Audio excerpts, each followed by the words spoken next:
I'll start recording now. Thank you, Nicole. All right. Welcome everyone to a conversation with Lauren J. Sharkey.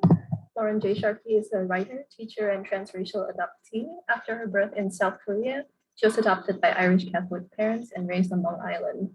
You may notice some similarities in Inconvenient Daughter. Sharkey's creative nonfiction has appeared in the Asian American Feminist Collective's digital storytelling project, First Times, as well as several anthologies, including I Am Strength and Women Under Scrutiny. Inconvenient Daughter is her debut novel and loosely based on her experience as a Korean adoptee. Now, Lauren very kindly offered us signed copies for our December family box, and luckily we have plenty left over that you can get on our website. The link is in the chat, and 10% of profits go to the Asian American Writers Workshop. More info can be found on our website, newsandspot.com. Lauren, thank you so much for being here. Thank you for having me. This is great. Right. Okie doke. So Inconvenient Daughter, as we mentioned, is Lauren's debut novel. For those of you who have read it already or have read any of the blurbs, it is about Rowan Kelly, who is a transracial Korean adoptee who grows up in Long Island, New York, and her struggles with growing up as, transracial adoptee, growing up, going to Catholic school, and just being a teenager. And having to just live life. So today we will be having a conversation with Lauren J. Sharkey about the book itself and some of the themes and things that we noticed, and getting her perspective on those themes, as well as the larger topic of transracial adoption, Korean adoption, etc. So I guess we should introduce ourselves. So this is through New Sons Box, which is a quarterly book subscription box that focuses on works by authors of color and queer authors, underrepresented and often marginalized voices within the larger literary community. We cover genres, well, pretty much any genre you can think of. Experimental poetry, we do fiction, nonfiction, fantasy. We try to cover anything and everything. We're always open to recommendations. So if you know any really good books, send them our way. Ren and I are the proprietors, founders. We do the thing. Nicole is our lovely intern, but I will let them introduce themselves. Well, I'm Gina. I guess we're already talking. I'm Gina Gooseby. Hi, nice to meet you guys. I'm what do I say? I am the co-founder of New Sons Box. I identify as a half Black and thank you, Lena. I identify as a half Black and half Zainichi Korean. That is a Korean born and raised in Japan, with connections to the Japanese colonial, excuse me, and imperial period. And so those sorts of themes influence my habits as a reader and have influenced my opening of New Sons by wanting to spread voices such as my own that have not been heard or read by nearly enough people. That's a lot of words. So Ren, would you like to introduce yourself? Hi, I'm Ren. My pronouns are they and them. I'm currently in Malaysia, where I think I'm 13 hours ahead of the continental US. This is currently a 3-country, 2-continent, 3 time zones operation.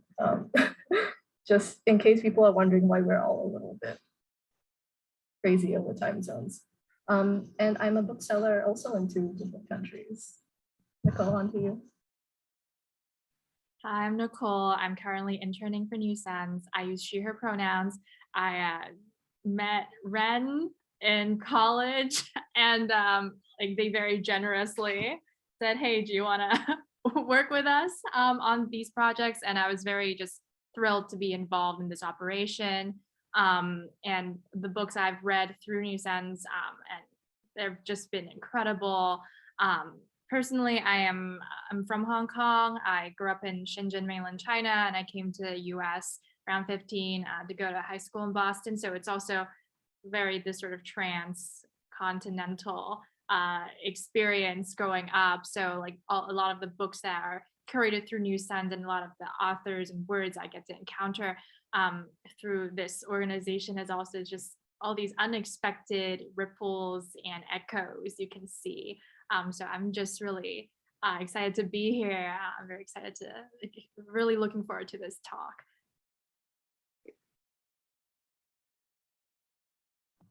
One of the first things that we wanted to ask about, because it's one of the first things you notice about the book, is the cover, which if you didn't know looks like this. I don't have a physical copy because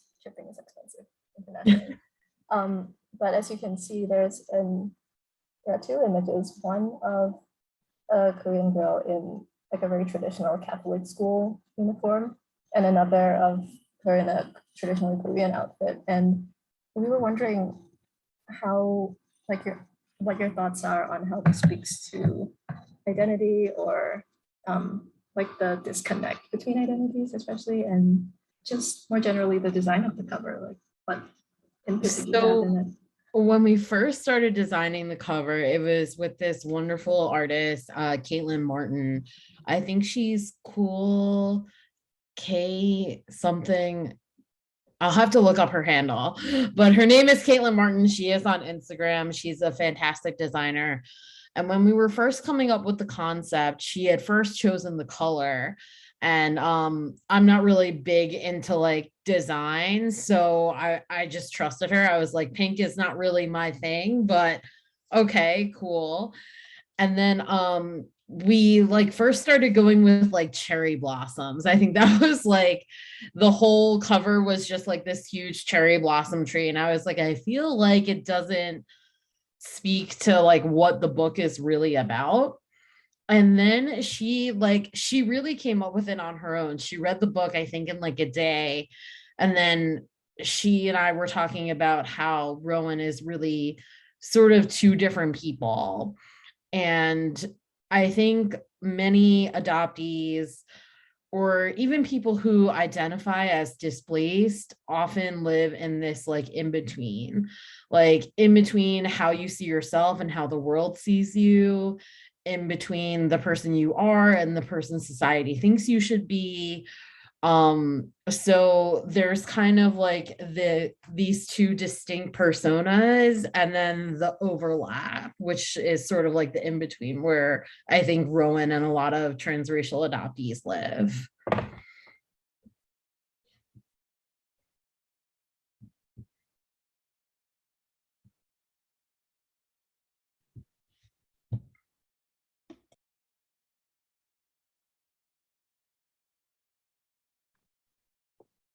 Sorry, I had to just take a second to just soak in that. That was great. Even as somebody who's not a transracial adoptee, as someone, who is like multiracial, but presents much more strongly as like one of those ethnicities, definitely feel that. I think that's just sort of one of the very interesting things I thought about your novel was, and we were sort of discussing it before, but despite all of us having very different experiences, there were different things that each of us could pick up on and be like, wow, okay, me actually moved, like this was taken from my life, like in your book.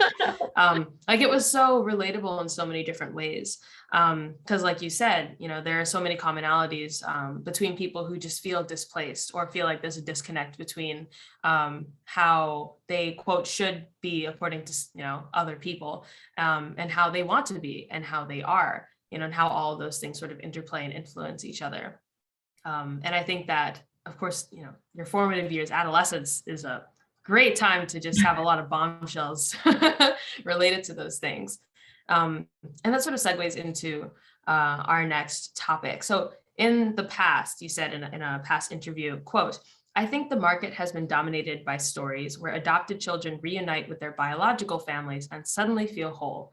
There are other adoption narratives that need to be told. And I think Inconvenient Daughter brings to the forefront a story we haven't heard before," unquote. So in addition to those mainstream narratives of adoption, which your novel adds to and complicates in a beautiful way, we also see this book as it's definitely a coming of age story. So we're wondering how closely you feel this book echoes or departs from coming of age novels and tropes, and perhaps how it fits into the context of the existing market of those coming of age stories and the ecosystem of like the modern American Bildungsroman roman kind of work.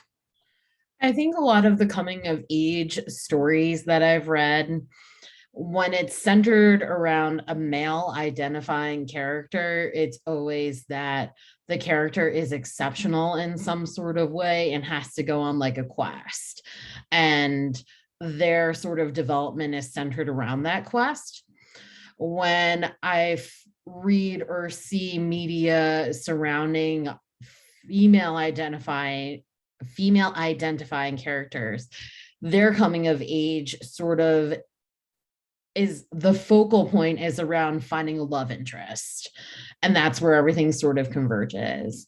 And I think Inconvenient Daughter is different in that the quest and the journey for love are within the self, which I don't think a lot of stories focus on. Like, yes, you have Harry Potter who finds inner strength and friendship and stuff. And then you have like, I can't even think, I guess like Katniss Everdeen, sort of, again, like very saviorist mentality, very like centered around the love triangle. Will they, won't they? But Inconvenient Daughter is really about getting to know yourself, or Rowan getting to know herself, and really putting herself in dangerous situations in an effort to find out who that self is. One thing that we noticed about, especially the coming of age aspect of the novel is how, I think Gina noticed this, how Rowan is almost performing these tropes with her mom, and especially like when they're going shopping for the dress, which is such a classic teen movie magical moment. But no matter how well they perform it, something always feels off, and Rowan's always searching for something else. And it makes us think about the roles that are put onto adoptees, especially transracial adoptees, which is such a beautiful way of subverting the genre and also questioning the ways that white parents raise adoptees who are not of the same race as them. For sure. And like, I grew up a lot of my life identifying as white. Like, I think the proximity to whiteness can sometimes give you the illusion that whiteness and its privilege extends to you. But once you really start to understand who you are and how the world sees you, you learn very quickly that it does not extend to you, especially when you are separated from that connection to whiteness. When I'm with my mother, my father out in public, I am shielded in a way, almost, by their privilege. But when I'm out in the world by myself without them, I don't necessarily have that.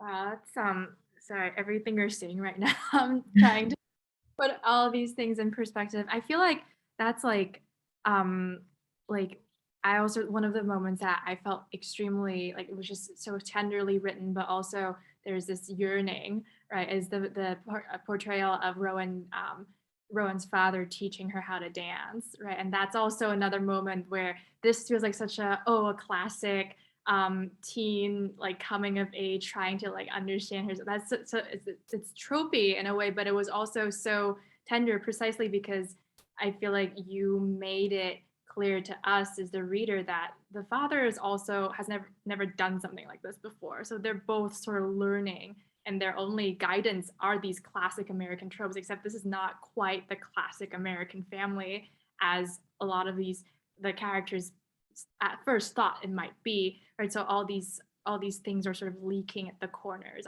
the cracks of the relationship. But I think that also like leads to another big topic of discussion when we were reading the book, which is this idea of like identity in crisis, right? The identity that Rowan takes on and thought that she had were not quite the ones she realized the world sees in her, right? So one of our favorite scenes, and a scene that we like talked about a lot, is when Rowan's Malaysian relatives came to visit them. And like for those who haven't read the book yet, this might be a bit of a spoiler, but like Rowan's a Korean transracial adoptee to an Irish American family, but one of her father's relatives went to Malaysia and had a half Malaysian, half Irish American family there. So it was like a whole sort of network of people with all these overlapping identities coming together. And one of the, and I think that was such a juncture for all these sort of complicated, like how are these stereotypes being enacted but also overturned. So I guess like one of the questions we have for you, that was a lot of background. One of the questions we have for you is that like what are some of the challenges or tensions you were considering when you think about portraying this internalized anti-Asian narrative that Rowan seems to like fall back onto sometimes?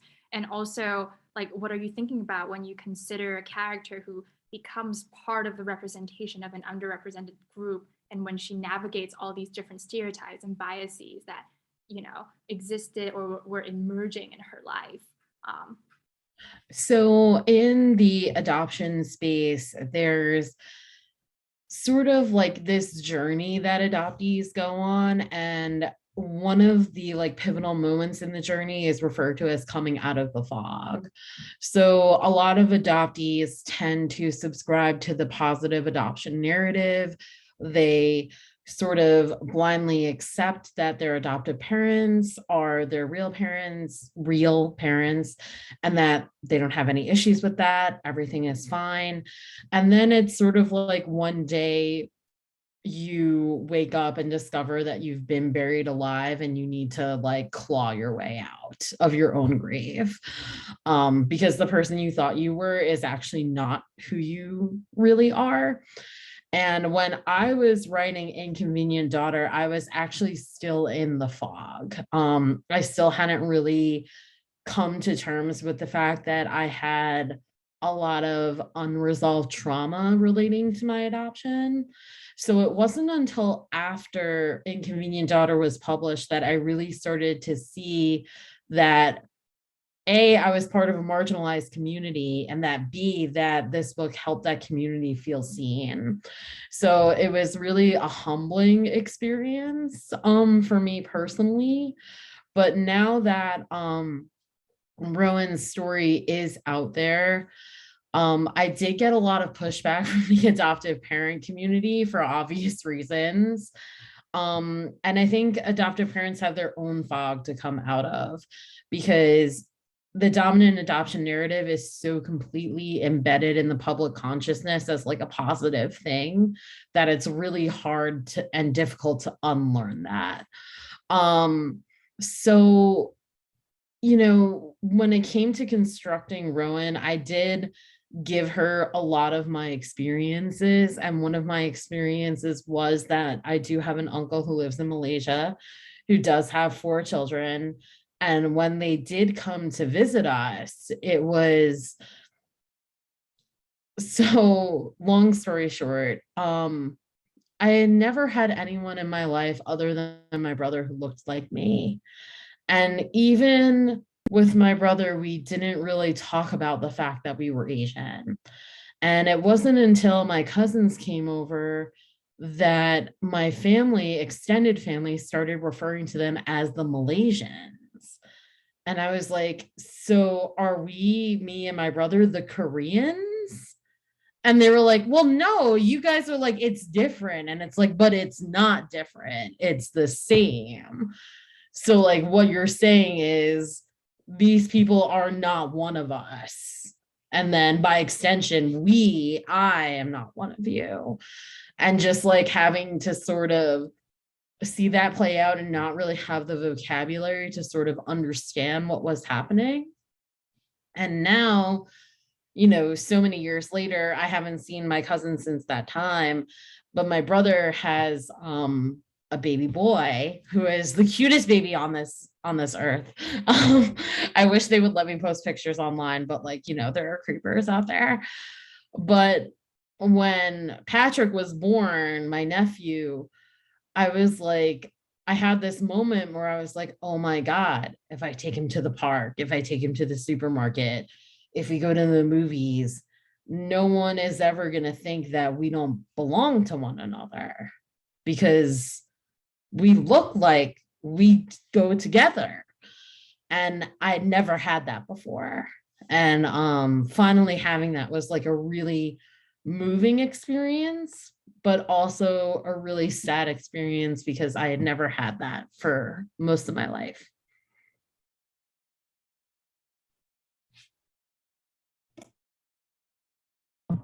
Something you mentioned earlier, and I think this ties into giving Rowan so many parts of your own story, is the fact that in the book, Rowan is kind of, she deals with unwanted publicity within her local community just based on how she looks and her relationship to her parents who don't look like her. And I wonder, by writing this story, is this in a way reclaiming of the narrative, or are there repercussions to writing about such intensive personal topics? So the first person I gave the advanced reader's copy to was my mother.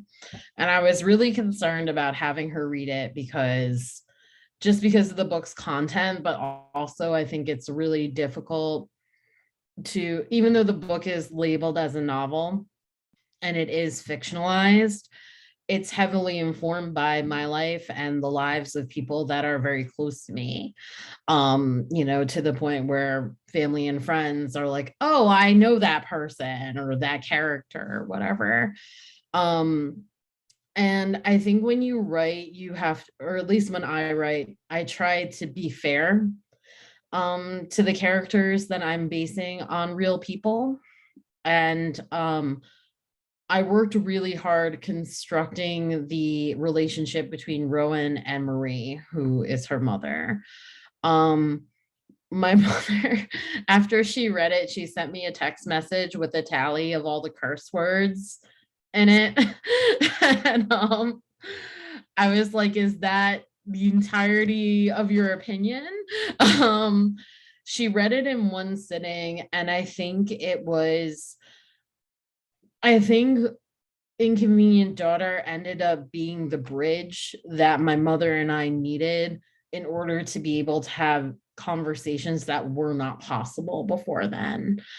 It's one thing to say something to someone and to have a conversation, and then it's entirely another to read about it in a book that is available for mass consumption. My mom and I had a lot of talks about race, about trauma. I don't think that she necessarily completely understands how I feel or why I feel that way, but I think Inconvenient Daughter allowed her to see that she can and is able to make space for trying to understand, if that makes sense.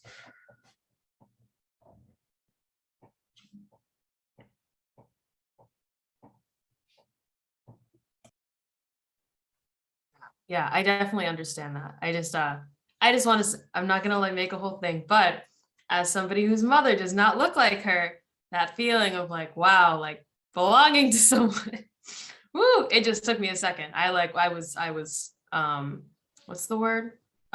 Speechless. That's telling you. I just became speechless. Excellent, excellent.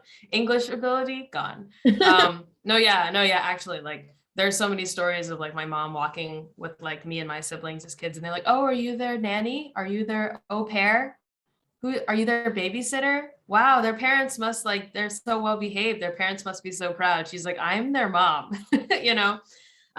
So big mood, absolutely huge mood. Yeah, so in sort of, obviously drawing from a lot of your experiences here, you mentioned in a couple of other past interviews that the first 50 or so pages of this work were actually, the thesis for your MFA program, which began as just like a straight up memoir.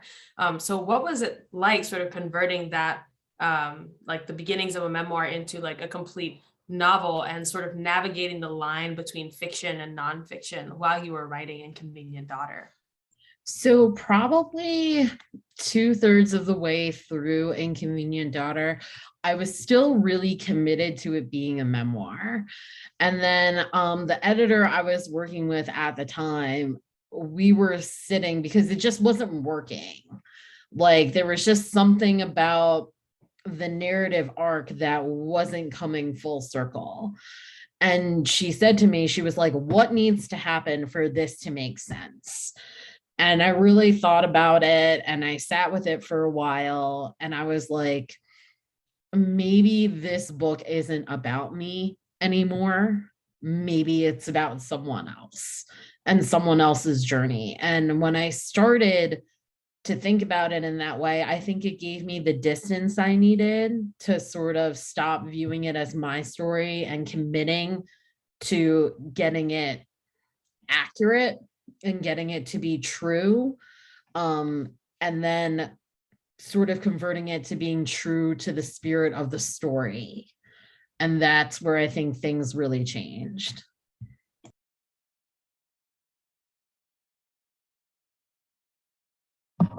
It's certainly not a light book to read, and I can only imagine it was even less of a light writing experience. Content warning for sexual assault, and also, sorry, minor spoilers for the book. But one of the things that struck us as readers was how the whole structure of the book is framed by the protagonist, by Rowan, being examined for sexual assault. And as she kind of looks back on her past and what has happened to her, it always zooms back out to the present day where she's in a sexual assault clinic, undergoing all these cold clinical procedures.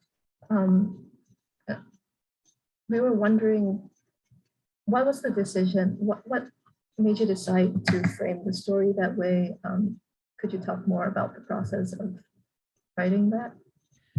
So I think Rowan is someone who is in the middle of a reckoning of her choices, of her identity, of who she wants to choose to be moving forward. And so my decision to frame it this way was twofold. I wanted it to be clear to the reader that this was Rowan's point of view.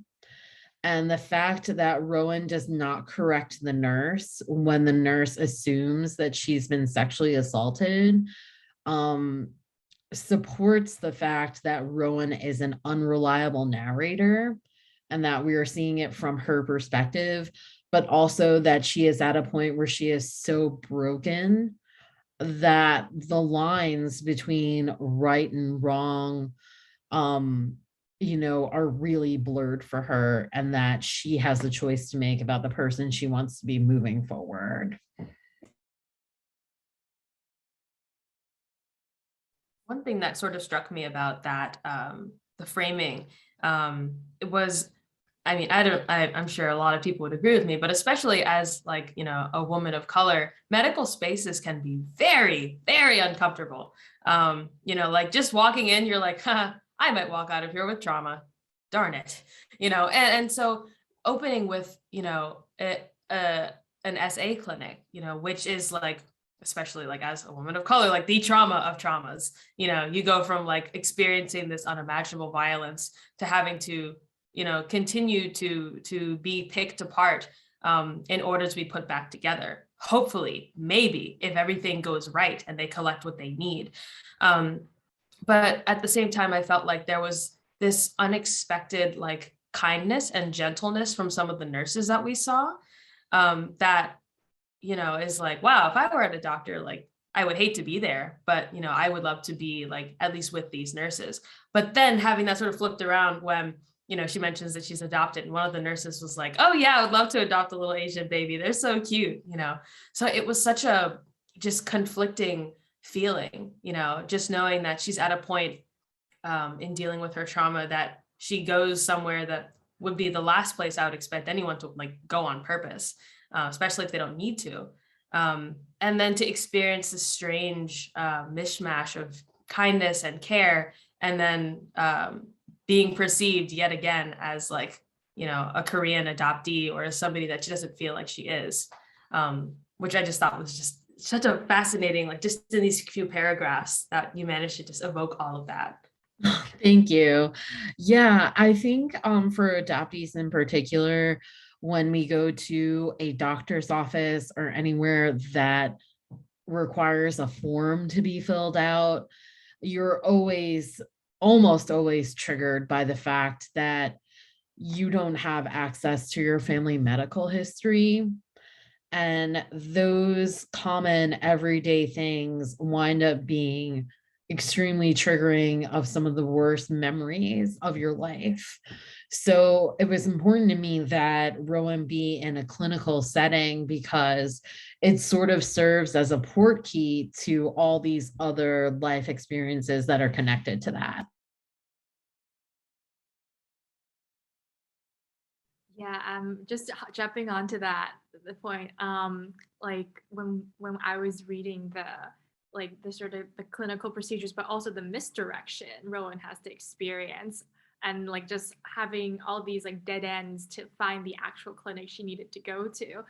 There were so many, putting my close reading skills to work. I was like, oh, there are all these like echoes of when like Rowan was trying to find out like more about her birth parents. Like there's also this like sort of flurry of like documents and like dead ends going on. So like all of those things were so like delicately folded together, and it's overwhelming because that seems to be every aspect of Rowan's life. She's like confronting this bureaucracy, then it's just presented so matter-of-factly to her, but it's obviously like so numbing and traumatizing in that way. So I was, yeah, just thank you for constructing all of that. And it's just, I feel very touched by this book, the story that was unfolding.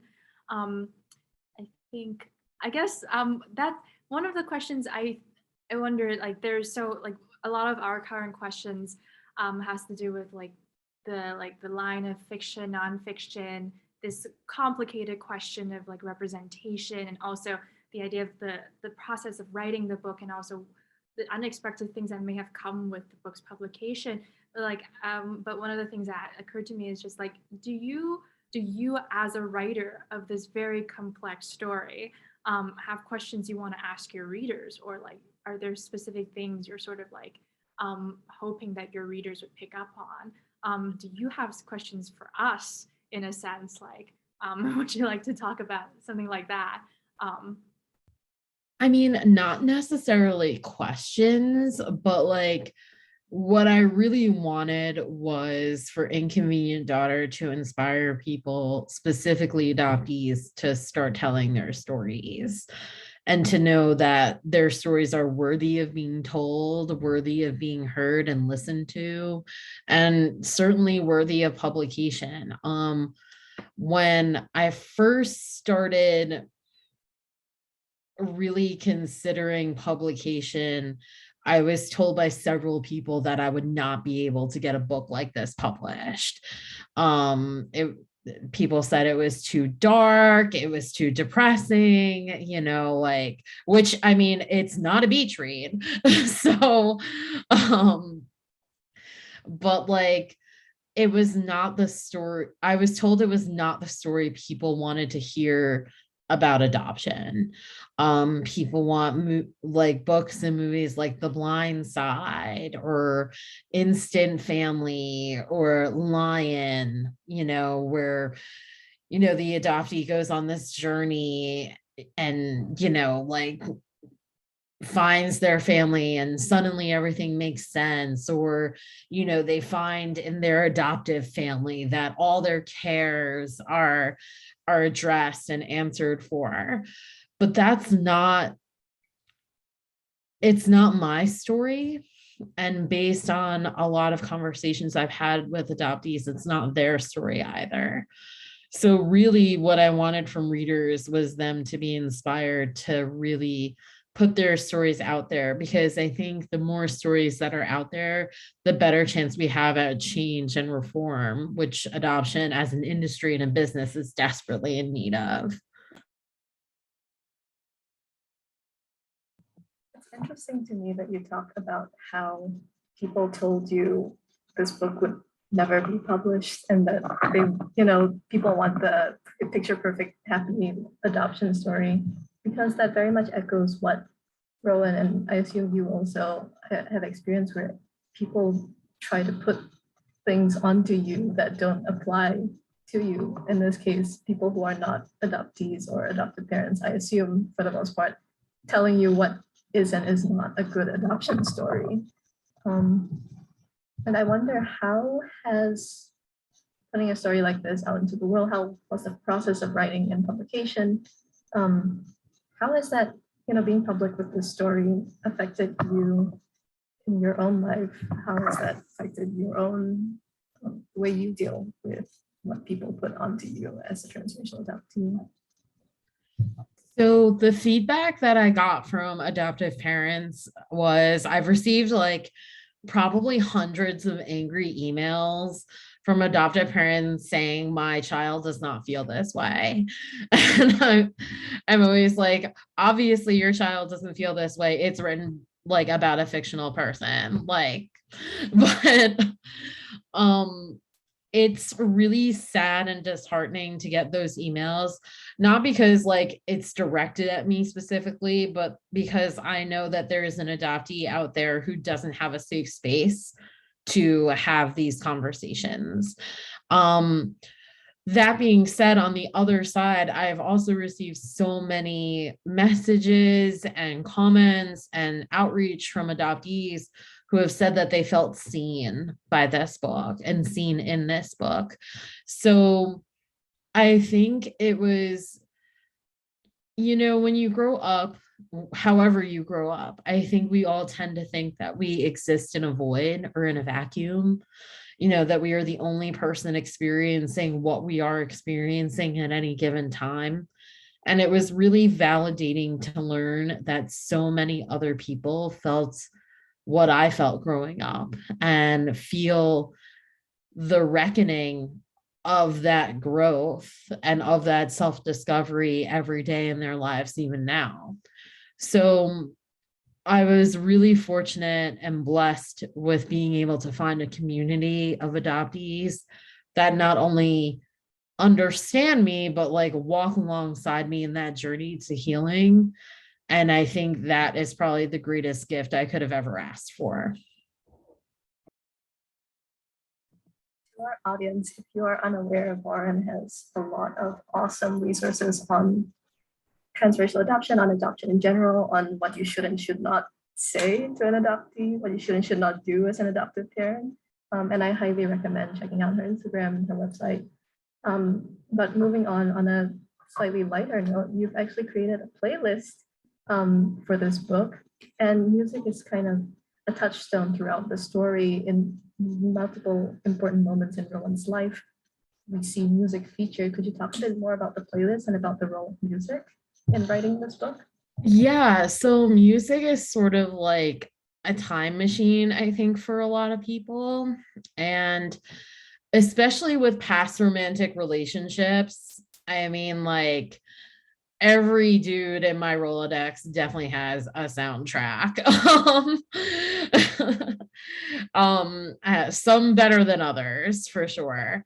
But I think that music is so essential for my writing process specifically because it allows me to go back to like a specific moment in time and sort of like be back in the scene. But I think also I just love music. I'm not a great singer, but I do sing, and I think music just has a way of setting the tone in a way that words don't always. And I hope that like, I know when I see a song in like a book or an article, I instantly need to Google it and like listen to the song, especially if I don't know it, because I feel like sometimes when people tell you they listen to a certain band or a certain singer, it's sort of like everything you need to know about that person. So like music is huge, not just in my writing process, but just like kind of in my life.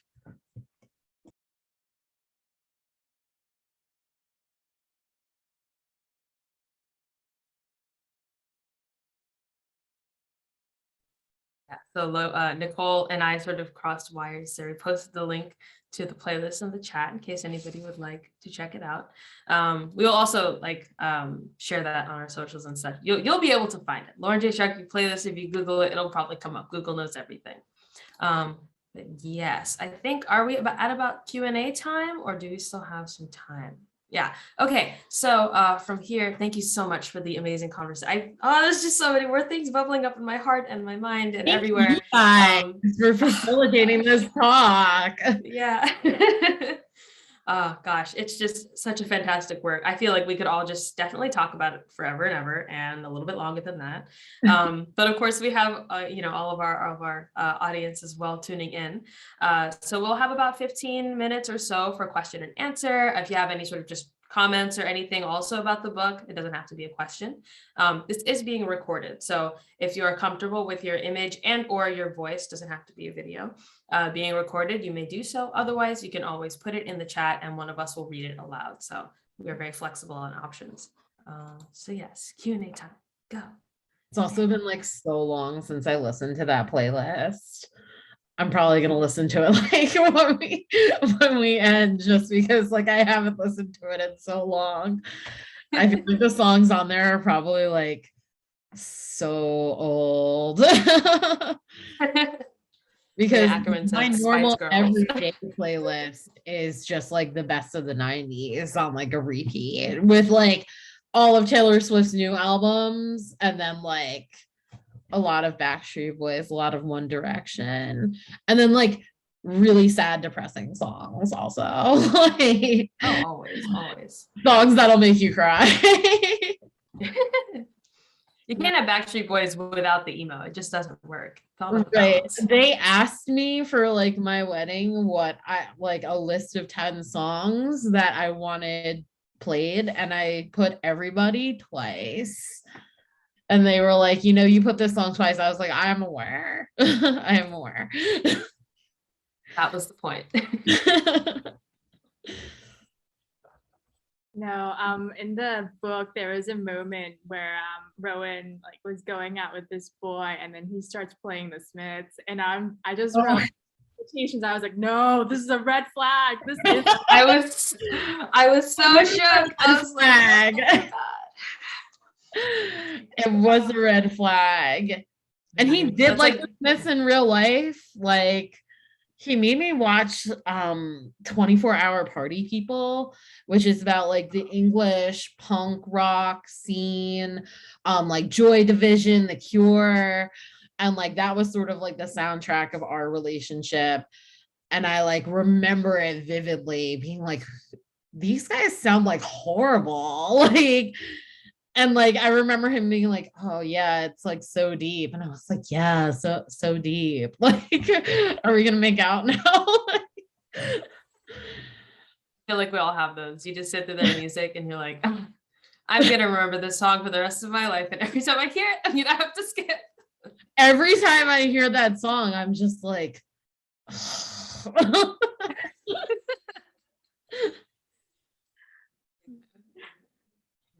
Yeah, I was like reading that. He's like, oh yeah, the Smiths, the class. I was like, gosh, that's like getting in a car today and they play like Tame Impala and Bruno Major. I'd be like, I have to go, actually.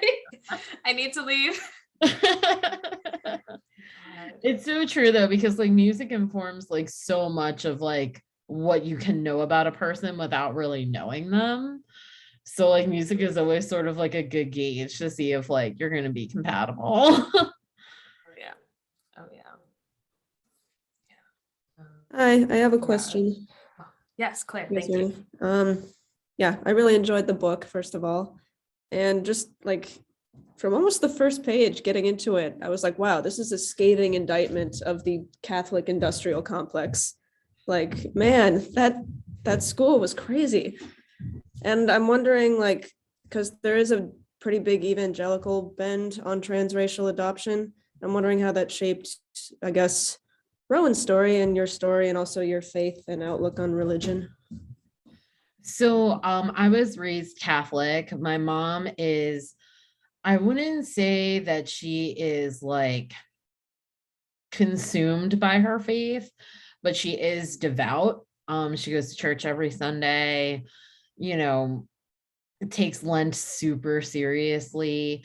I don't subscribe to any sort of religion, but I think that religion has a tremendous influence on the saviorist complex that surrounds adoption. Adoptive parents tend to believe that they are saving unwanted children, that they are blessing adoptees with better lives, which is not always necessarily the case. I have a friend who grew up in what I can only describe as a religious cult. And she said one day, instead of going to church, they went to a stadium where there were like hundreds of thousands of people converging from all over the area where she lived. And that the leader of the congregation told everyone that it was their mission to save children, the unwanted children of the third world. And when they dispersed, outside in the lobby were pop-up tents for adoption agencies. And like a bunch of people just like straight up filled out applications on that day. So the saviorist complex is really strong and runs really deep in the adoption circuit. And that's what makes it almost, I don't want to say impossible, but it makes it an extremely insurmountable or seemingly insurmountable obstacle to reform and change.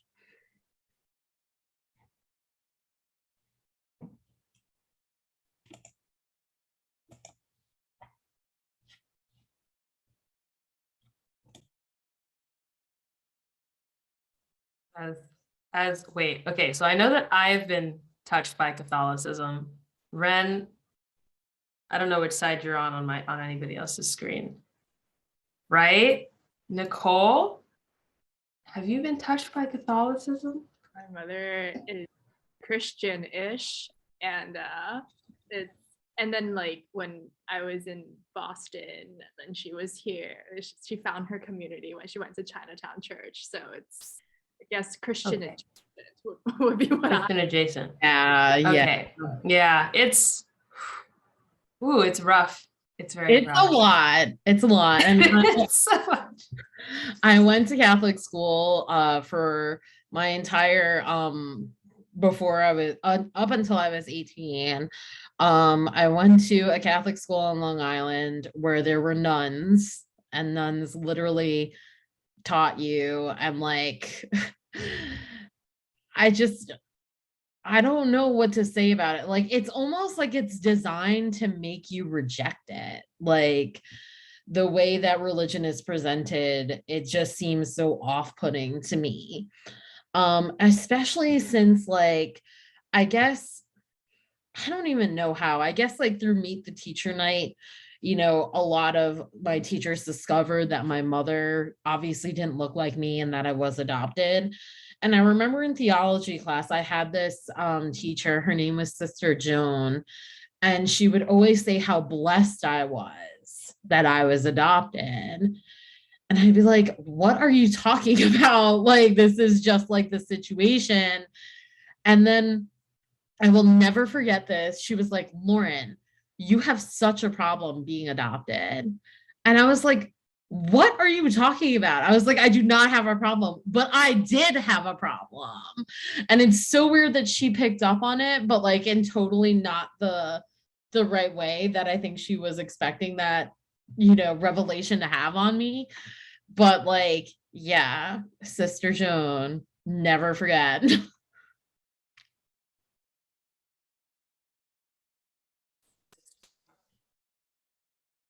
Not based at all. Are there other questions or other comments or anything like that? We still have a little bit of time, so we want to make sure that if there are people who want to say their piece, there are.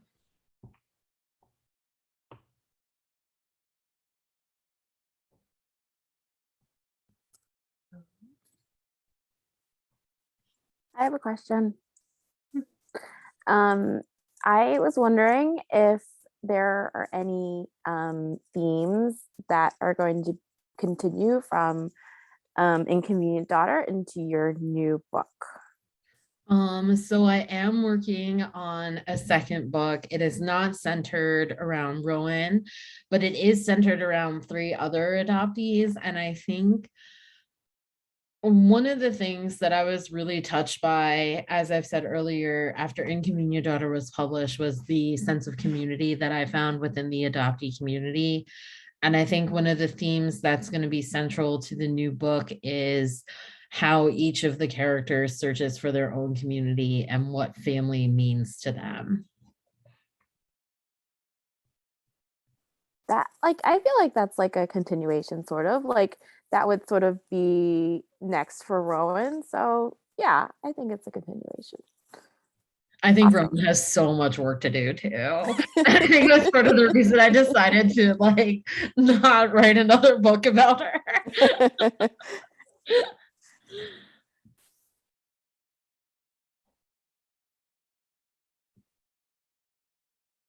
But again, like you said, Lauren, before, like I feel like it, what was I saying? I feel like what was it? Like I remember we had like our like sort of discussion group meeting with the New Sons team. And I was like, it was just incredible for me to watch Rowan what was it? Like the interplay between like, you know, all these things she hasn't realized she has to deal with yet and the stuff that she is dealing with, you know, just sort of like looking at it and being like, oh, prom dress, teenager. Okay, I'm frustrated about this. But then all those other stuff that's bubbling under the surface and just seeing those tensions rising and like seeing her engaged in self-destructive behavior. It's like watching a car crash in slow motion, but I just kept turning the page and then everything just sort of like blows up. And I was like, see, I knew it was going to happen, but I was still like so emotionally exhausted, you know? And like you said, I think it's not a narrative a lot of people, especially maybe adopted parents, would want to hear because they're like, oh, you're saying it's something I did, or like, you know, I might have said something wrong to make my children upset. It's like, I mean, yeah, maybe, but also there's a lot of other stuff, right? But it is, you know, I think it acknowledges that this sort of process of self-discovery and of, you know, sort of dealing with the various traumas that are just inherent with transracial adoption it's a process, like it's never done. You know, there's always going to be some new stone to uncover and some new thing that makes you kind of prick up your ears and go, wait, do I have to unpack that too? You know, but I think it is also hopeful in a way. Like she walks out of the center knowing like, yeah, I'm broken, like, sucks, you know, but at the same time, it feels like she has noticed what we have been seeing all along with every page and every chapter and like every line break, right? That there's something wrong. And like once she's kind of caught up with the audience and is like, we need to like really dig deep in a way that like will continue to hurt us a little bit, but you know, in a way that's for the sake, the express purpose of healing. You know, it definitely feels like she's not in a great place, but I have the hope that, you know, she's going to heal, you know, whereas at other parts of the novel, I was like, no, she's not ready for the healing yet. You know? For sure. And a lot of like, I don't want to say negative, but a lot of the feedback that I received was regarding the ending, particularly. A lot of people felt that the ending was really abrupt and that like there's no change or like evolution. And I can totally see that from a reader's point of view. But at the same time, I feel like I wanted it to be as authentic and true to life as possible. And you don't always get like the wrap up at the end. So, you know, Rowan's experience truly reflects what it means to be at the start of a journey, not necessarily the end of one. I think adoption as a trauma is definitely something that we don't talk about enough. And Amen. especially with the common narrative of like, oh, you're lucky to have been adopted, you were saved. Like there was some higher calling involved in your adoption. And it's works like Inconvenient Daughter that start a dialogue about it in the first place, which is so long overdue. So we are so honored to have been able to read this book and then talk to you about it. Thank you so much for having me. I really like, you guys are amazing. I love you guys so much.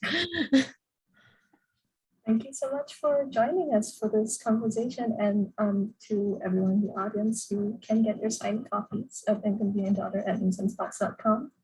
Again, 10% of all profits go to the Asian American Writers Workshop. Yay! Also, before we did the whole close up, I did want to just read out one comment from Lena Ackerman. She said, "This was one of my favorite books I read last year, and thank you for putting it out into the world." Thank you so much, Lena. Yeah. Yes, thank you so much again, Lauren, for just just honestly, just being you, just existing and just gracing us with your incredible story and the just masterful way in which you put it all together. And we are so excited to read what you have next, and maybe talks, perhaps. Yes, of course. Yeah. So this was, I think, a wonderful, very productive conversation. I hope, we're all looking forward to following your career and all of your future writings. Aw, So thank you so guys. much for gracing us with your presence today. Thank you so much. So everyone go follow Lauren on social media at the LG Yeah. Sharks, which by the way is the Yeah, coolest do it. handle ever. Literally, do it. Okey doke. Thank you so much, everyone. I had such a wonderful time tonight. Dude, thanks so much. Thank you. Have a good one. Yeah, let's see you. Bye. Bye. Guess we can stop the recording.